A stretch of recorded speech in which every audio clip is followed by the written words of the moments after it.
Hello வணக்கம், இது உங்கள் சிவி ஜோன். எல்லாரும் எப்படி இருக்கீங்க? இப்போ பார்த்தீங்கன்னா ஒரு சம்பவம் நடக்குது, பயங்கர ஷாக்கிங்காக இருக்குது.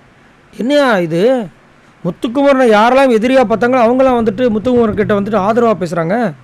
அந்த அளவுக்கு முத்துக்குமரன் ஒரு தாக்கத்தை ஏற்படுத்தியிருக்கார். ஏன்னா எல்லாருக்கிட்டேயுமே வந்துட்டு கொஞ்சம் ரகடாக கொஞ்சம் இதுவாக தான் இருப்பார், நேர்மாராக பேசுவார், எதையுமே வந்து சுற்றி வளைச்சலாம் பேச மாட்டார். உங்களை பிடிக்கலன்னா பிடிக்கல அந்த மாதிரி இருக்கும்போது சாச்சனா வீட்டை ஆகும்போது அவர் கண்கலங்கின விஷயம் எல்லாருமே பாதிச்சிருச்சு.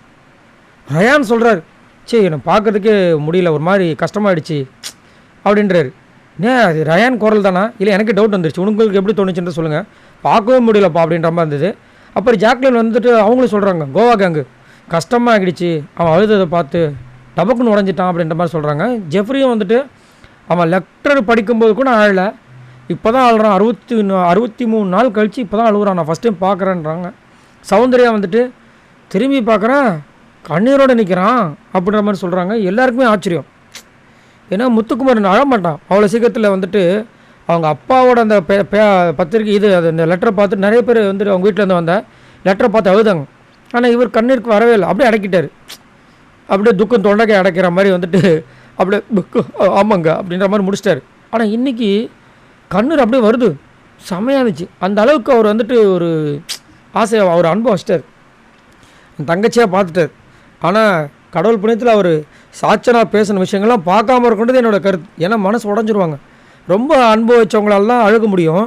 நம்மளாவது 24/7 பார்க்கறதுனால நம்மளுக்கு எல்லாம் தெரியுது, ஆனால் அவங்களுக்கு தெரிய வாய்ப்பு இல்லை. அப்படின்னு இருக்கும்போது முத்துக்குமரனை பற்றி இந்த பொண்ணு இழிவாக எக்கச்சக்கமாக பேசியிருக்கு. அதெல்லாம் அவர் பார்த்தாருன்னா எவ்வளோ மனசு கஷ்டப்படுவார்ல. சரி பாவமாக இருக்குது.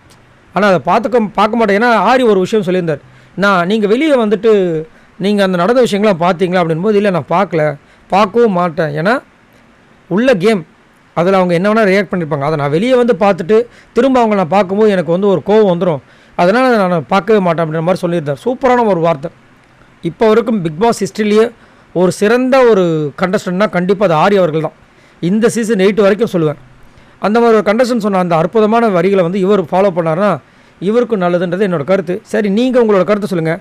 முத்துவை பற்றி இங்கே கோவா கேங் பேசின விஷயங்கள் உங்களுக்கு எப்படி இருக்குது? மறக்காமல் கமெண்ட்ஸ் பண்ணுங்கள். பாய் நண்பர்களே.